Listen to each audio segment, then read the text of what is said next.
A recap of the debates between New Hampshire's big candidates, LaMontagne and Hassan, Ginta and Shea Porter, Bass and Custer. A look at what the vice presidential candidates are saying in Kentucky during their one and only debate. Unemployment claims take a dramatic dip, but not because of a hiring frenzy. And a voter ID law upheld in South Carolina could have implications in other states. The news at 10 on WBIN starts right now.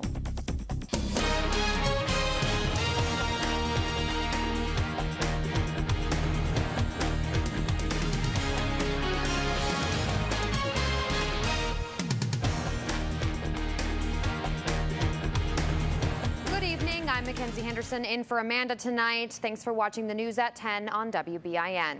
It's debate night for the number 2 men on the Democratic and Republican ticket. Vice President Joe Biden and Wisconsin Congressman Paul Ryan are still hashing it out at Central College in Danville, Kentucky. Tonight's debate covering both foreign and domestic topics, foreign policy leading the evening. Vice President Biden vows to get to the bottom of the murder of the U.S. ambassador in Libya. We will find and bring to justice the men who did this. And secondly, we will get to the bottom of it, and wherever the facts lead us, wherever they lead us, we will make clear to the American public, because whatever mistakes are made will not be made again. But Paul Ryan criticizes the Obama administration's response to the Arab Spring. It's never too early to speak out for our values. We should have spoken out right away when the Green Revolution was up and starting, when the mullahs in Iran were attacking their people. We should not have called Bashar Assad a reformer when he was turning his Russian-provided guns on his own people. We should always stand up for peace, for democracy, for individual rights. The rookie debater says his debate preparations involved a core team of aides, improvised sessions on his plane, and mock debates in hotels all around the country. Meanwhile, his seasoned opponent, Biden, didn't offer much about how he prepared, just saying he made sure to study up on Ryan and Romney's positions on the issues. This debate comes on the heels of last week's first presidential debate. The next presidential debate takes place on Tuesday. There was another lively debate at WBIN-TV last night. The 2nd Congressional District candidates, Democrat Annie Custer and Republican Charlie Bass, talked about many issues. And as WBIN's Martin Moren shows us, sometimes they weren't very nice to each other. Darn good company. Republican Congressman Charlie Bass and Democrat Annie Custer faced off in WBIN's 3rd debate this week. The debate focused on taxes, jobs, and Obamacare. We don't know what it's going to cost. Employers aren't hiring people because they're worried about it. And I commend the fact that we need to get more availability, more accessibility, more affordability. But to federalize 20% of the entire U.S. economy, especially when the economy is as weak as it is today, in my view, is a bad idea. As it is, we've now provided insurance coverage for, as I say, 16 million uninsured Americans. Congressman Bass has voted 31 times to repeal health care for millions of Americans, including families right here in New Hampshire. The debate featured questions from panelists and several from concerned Granite Staters. My name is John Russo, and what are you specifically going to do to help small businesses in New Hampshire? Get the business tax rate down. Try to make sure that President Obama's big business tax increase does not take effect, which will affect potentially 40,000 limited liability corporations, small businesses in this state. The truth is that it's the gridlock that Congressman Bass has been a part of in this Tea Party Congress that has blocked any progress on votes, on creating new jobs, voting for new jobs. Here's what I think we need to do. We need to end the burdensome regulation on small business. We need to lower small business taxes, and we need to eliminate the capital gains tax for all small businesses. And the candidates weighed in on whether there was enough security around the American embassy in Libya before the attack that killed Ambassador Chris Stevens. We will have to conduct a thorough and unbiased investigation here. It does appear at this point that this attack on the ambassador was not spontaneous, as was originally reported by the State Department. Obviously, it's a very unstable region, and we absolutely have to provide the security for Americans abroad, not just Ambassador Stevens, but for his protection. And the truth is, it's very unstable, and I think Congress needs to step up and provide the resources that are needed to keep our embassies safe. The race for the 2nd Congressional District seat in New Hampshire is a major one, as the person elected to the seat in November will have a role in deciding on all these important issues facing the country. I'm Martin Morenz for WBIN. And that debate was the third WBIN-TV hosted this week. The first, on Monday, between the gubernatorial candidates was more tame. While polite toward each other, Ovid LaMontagne and Maggie Hassan did clash a bit. The Republican and Democrat have very different views on whether New Hampshire should be a right-to-work state. What it does is it gives freedom of choice to our employees to choose whether or not they want to become part of the union in the workplace. And that's all that right to work really is. It's empowering the individual. In the right to work states, there are 23 of them now. Unemployment rate is almost double ours. The poverty rate is almost double ours. Why would we want to do that? And on Tuesday night, the first congressional district candidates went face-to-face. Congressman Frank Ginta and Carol Shea Porter touched on many issues. And when the attacks on the American consulate in Libya came up, the Republican wasn't happy with the Democrats' response. Stronger alternatives. Libya is an example of people who have tried very hard, and they have apologized. It's an outrage that it happened. We need to beef up the security, but we can't have a knee-jerk reaction either. We need to recognize that for democracy to flourish, it's going to be a bumpy road there. Yeah, I wouldn't call the death of 4 Americans a bumpy road, nor would I call the death of an ambassador who represents the President of the United States a quote-unquote bumpy road. I think that does a disservice. I think it does a disservice to our Americans, to our President, and to what we are trying to accomplish around the world. And the Libya attacks not just stirring up debates, but political discussions in general still. One of President Obama's top campaign aides is accusing the Romney-Ryan campaign of making a political circus out of the attack on an American consulate in Libya. The entire reason that this has become the political topic it's because of Mitt Romney and Paul Ryan. It's a big part of their stump speech, and it's reckless and irresponsible in what they're doing. Romney was quick to criticize the accusation. He says it shows President Obama and his team don't understand the seriousness of the challenges faced in America. 4 Americans, including the United States ambassador to Libya, were killed in that attack last month. Meanwhile, back in New Hampshire, Congressman Ginta continues touring New Hampshire small businesses as part of his jobs initiative. WBIN's Carolyn Choate met up with him in Somersworth, where owners of a family-run manufacturing company say they're struggling under the Obama administration's policies. China stole their patent and is competing against them. The president's Affordable Care Act raised insurance costs 20%, and his tax plan will likely kill their expansion plans. That's why AirX president Jim Sedgwick invited Congressman Ginta to talk turkey. I think it's important that the political candidates and the elected officials understand what businesses have to deal with every day.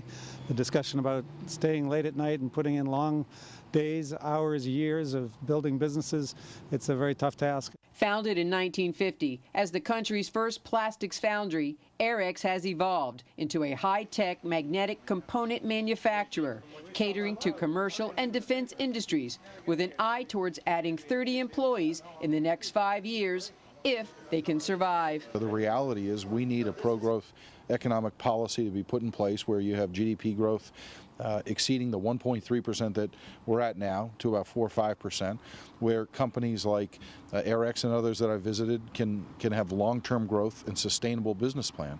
Congressman Ginta said companies just want a level playing field in global trade and, at home, a pro-business environment with limited taxation and regulation and affordable health care, none of which the Obama administration has managed to put forth. It's important that we have free markets, and what I have heard, to my knowledge, the ability of creating those markets is something that I think Mitt Romney can do. And I'm not so sure that that is the current environment that we're in. In Somersworth, I'm Carolyn Choate for WBIN. South Carolina's voter photo ID law we told you about yesterday is upheld, but it won't go into effect until next year. The 3-judge panel says there's just not enough time to implement it before the November election. Right now, there are voter ID battles going on in several other states, with opponents arguing such a law discriminates against minorities, but the judges disagree. And not a lack of IDs, but a lack of ramps might stop disabled voters from getting to the polls. The makers of portable wheelchair ramps say orders for the ramps are down this year. They say they've only had about 700 orders compared to the 1,000 the company had in 2008 for the polling places with the rental ramps. The Government Accountability Office says it's an ongoing problem. Only 27% of polling places were fully accessible for the last presidential election. Chilly, rainy, and possibly frosty? That's how meteorologist Eric Garlick describes the forecast. He's here with a first look. Eric? Hey, Mackenzie, yeah, it was a pretty chilly day today. We saw a lot of sunshine, though. That kept temperatures feeling just a little bit warmer than what they actually were. An area of cloud cover is going to push over top of us as we go through the night tonight, and that's going to bring us a chance for some rain as we start the day tomorrow. But today, not a terrible day at all. High temperatures in the mid to upper 50s, 59 this afternoon in Boston, as well as Portsmouth, Manchester at 57, 53 degrees for Worcester as we go through the day tomorrow. Going to see some cloud cover to start 8 a.m., 45 degrees, a chance for some rain. As we head toward noon, 50 degrees, looking at mostly cloudy conditions, but the afternoon looking rather nice, mostly sunny skies, only 52 degrees around 5 p.m. I'll have details with the rest of your forecast coming up in just a little bit. Mackenzie? All right, thank you, Eric. No carts and no crowds. Your smartphone can even do your grocery shopping. And the unemployment claim numbers fall to a 4-year low, but don't get too excited. The numbers are probably wrong.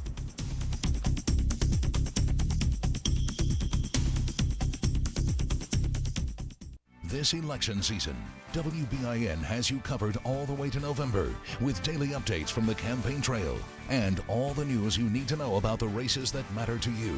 Campaign Countdown, weeknights at 5 on WBIN-TV. I'm really happy. Bill Shays replaced my countertop and everything was absolutely perfect. From start to finish, the entire process blew me away. Audrey from Bill Shays came to my home and gave me a free quote and then made arrangements for a one-day installation. The installer was wonderful. He got rid of my old countertop and cleaned up. Bill Shays kept their price and their promises. Bill Shays really made my new counter tops. Call Bill Shays in Quincy or go to BillShays.com. Annie Custer has lost it. Custer attacked a citizen asking a question using language that would make most people blush. F him. The press is calling Custer's behavior shocking, the images jarring. F him. We knew Custer was radical on health care. Now it's her behavior making voters question her judgment. F him. Annie Custer. Don't we have enough like her in Washington? The National Republican Congressional Committee is responsible for the content of this advertising. F him.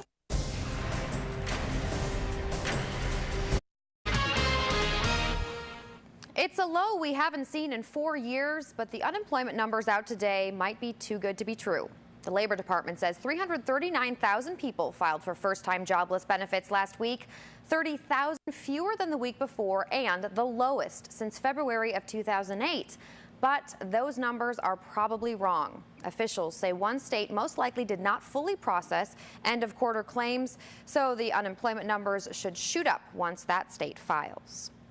And more disappointing news. Winter is supposed to be colder this year, and that means a higher heating bill.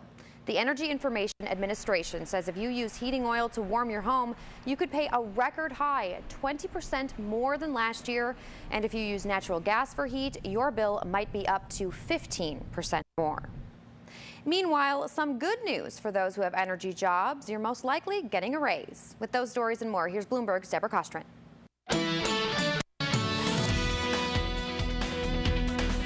Stocks Budge, but the S&P managed to inch up for the first time in 5 days as jobless claims slid to a 4-year low. Meantime, investors are betting on a housing recovery. Brokerage company Realogy Holdings rose as much as 29% in its first day of trading today. Well, Sprint shares also shooting up after the company said it's in talks with Japan's SoftBank about a substantial investment from Japan's third largest mobile phone company. Sources say SoftBank wants control of Sprint, which is trying to compete with larger rivals. Also getting a boost, wages for energy jobs, helping to fuel the biggest jump in pay in more than 5 years. PayScale analyzes data from 10 million U.S. workers and says workers in the mining, oil, and gas exploration industry have seen pay increases of 4.9% over the past year. Well, would you like Snow White to greet your kids by their first name? Well, Disney has asked the FCC for permission to use electronic wristbands that can track customers' activity at its parks. I'm Deborah Costrin with the Bloomberg After the Bell report.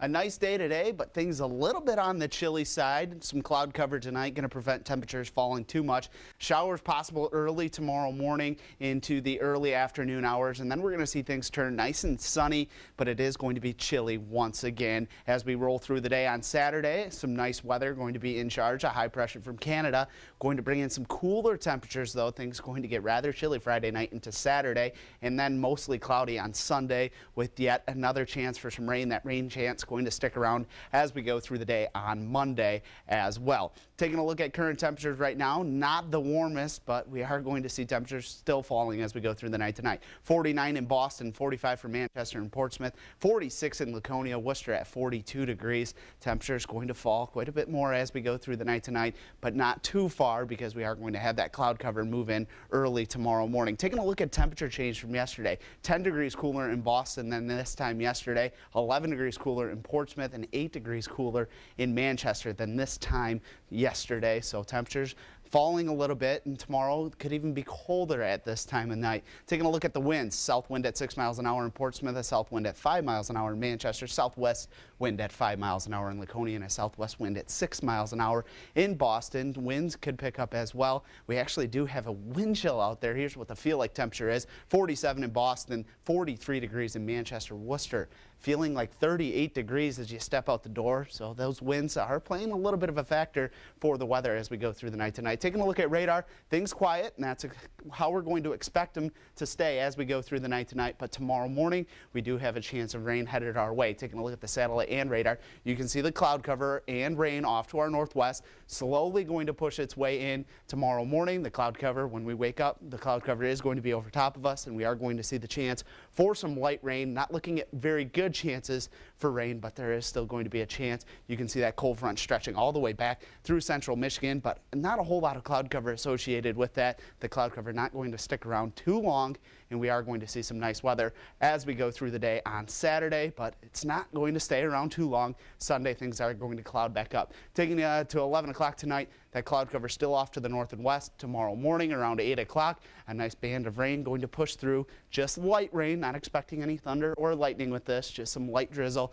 Could pick up maybe 1/10 of an inch as we go through the afternoon. 6 p.m. on Friday, things clearing up rather nice, a nice high pressure in charge, but temperatures are going to fall pretty far. Friday night into Saturday, clear skies, letting all that heat escape that's building throughout the day. And Saturday going to be a pretty chilly start, but Saturday is going to be nice. The cloud cover staying off to the north and west of us as we take it at 7 p.m. on Saturday. The cloud cover starting to move in. You can see the rain once again headed our way as we go through the day on Sunday as we take it at midnight on Saturday. That rain and cloud cover over top of us, and we're going to see the chance for some rain as we go through the day on Sunday. Taking it through 24 hours to tomorrow night, going to see a little bit of rain piling up. Again, not expecting a whole lot of rain from this system, maybe 1/10 to 1/4 of an inch in some of the heavier patches, but as we go through the day on Saturday, we're going to be dry, not going to see any more rain piling up, and Sunday could see a chance for rain once again. Taking a look at Boston for tonight, 44 degrees, a little bit of cloud cover start, and then we're going to see the clouds increase. Concord, 37 degrees, west winds around 5 to 10 miles per hour for them. Manchester, 42, Portsmouth, 46 degrees, and those winds going to be out of the southwest around 5 to 10 miles per hour. For tomorrow, 56 in Boston, Manchester 54, Concord 53, as well as Portsmouth. Winds going to be a little bit breezy. Northwest wind in Boston and Concord could see them gusting up to 25, 30 miles an hour. Definitely going to be at those temperatures feel a little bit chilly. And then tomorrow night is when we're going to see the coldest weather of the season. Temperatures going to fall into the low 30s, even past the freezing mark. That's why we do have the freeze watches issued for Friday night into early Saturday morning. For Boston, we are going to see 56 degrees, mostly cloudy conditions early, some sunshine building in late in the day on Friday, Saturday. Going to be a chilly start, 33 degrees the low Friday night into Saturday. A lot of sunshine throughout the day on Saturday, but things still going to be cool. Then we're going to see a warm up for Sunday and Monday, but that cold front passes through and drops temperatures back down into the mid-60s for Tuesday, but sunshine definitely in the forecast. Manchester going to have a chilly start on Saturday as well, 32 degrees, warming up to 54 as we go through the day on Saturday. Sunday and Monday, mostly cloudy, a chance for some rain, but sunshine does come back out for Tuesday. Mackenzie? All right, thank you, Eric. Smartphones are adding even more ease to your life. Now you can even do that dreaded and time-consuming grocery shopping on them.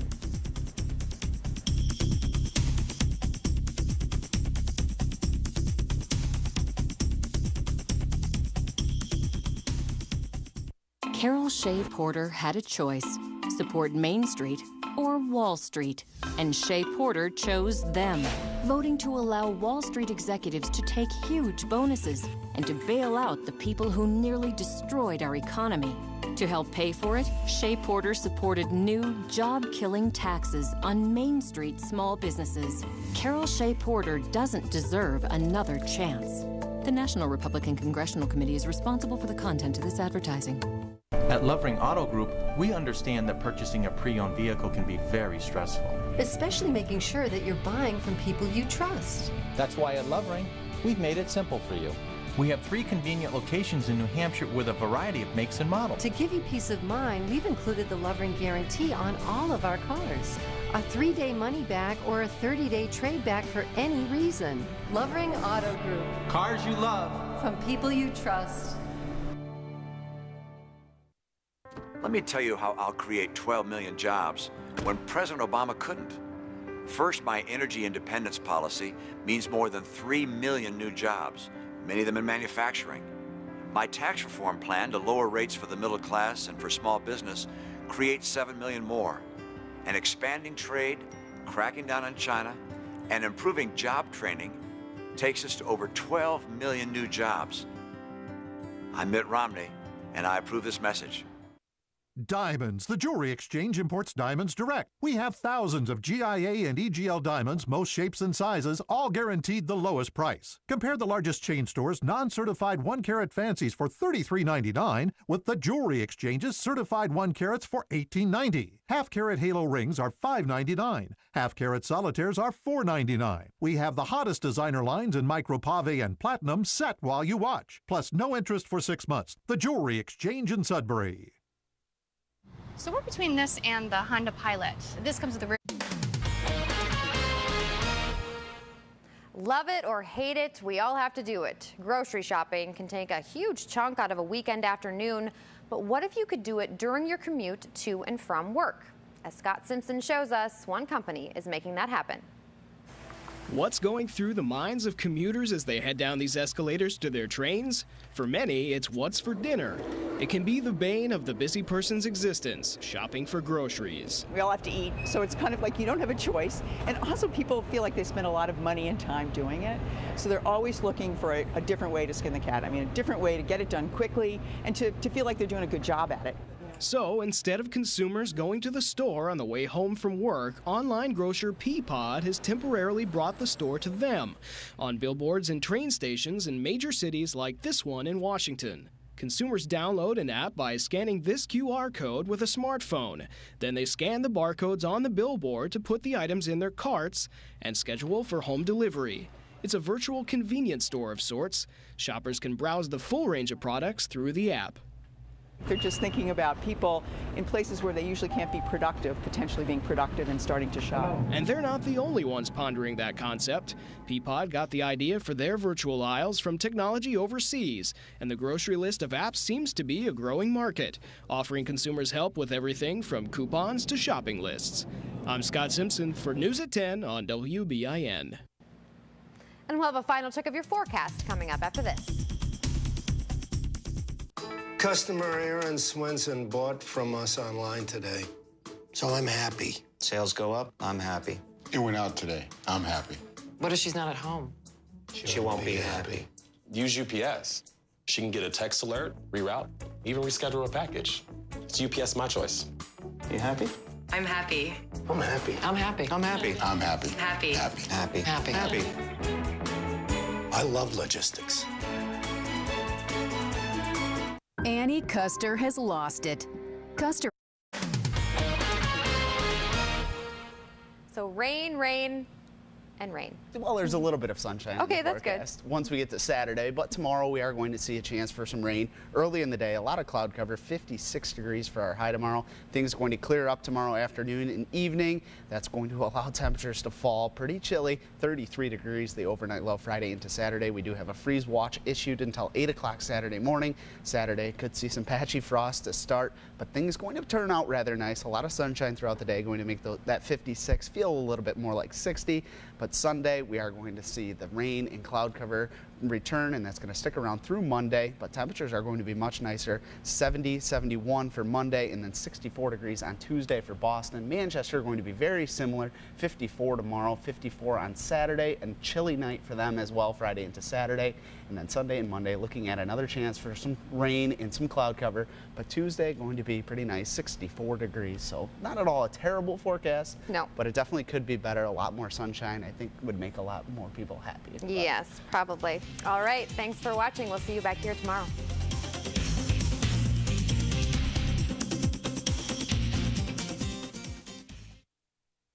Michael